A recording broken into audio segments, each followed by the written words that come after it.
Happening now, a harsh review for Senator Ted Cruz's marathon attack on Obamacare.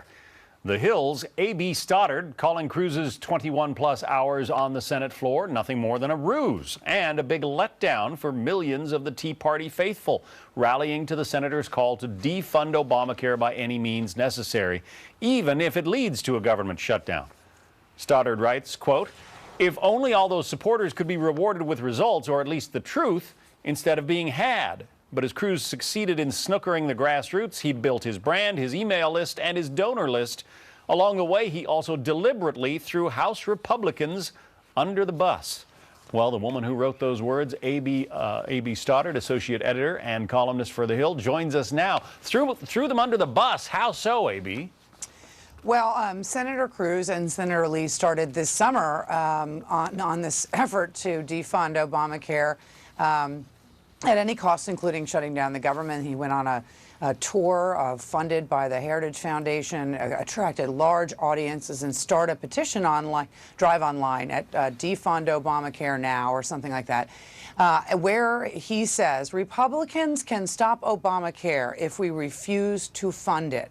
That is not true. That's just false. On the website, you can, of course, donate to the cause. 1,000,007 people, 1,000,700, excuse me, people signed up already. Yesterday, there was a thing where you could watch his filibuster live as if he was actually going to filibuster and stop something. Of course, the results were already known.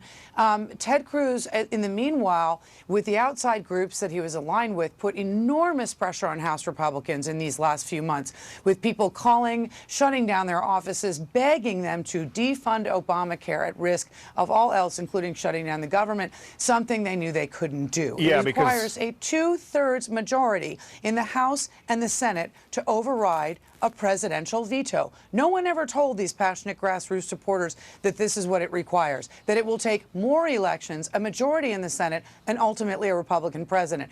In that vein, he wasn't telling them the truth. He snookered them into this process. They've given lots of money and passionate time to recording phone calls and attacking House Republicans and everything else, at which point Cruz was forced to relent last week and say, I guess it's true, it'll take a few more elections. But at the same time, I mean, the Tea Party faithful are passionate about supporting this guy. And, you know, they like to see a guy who stands up for what he believes in.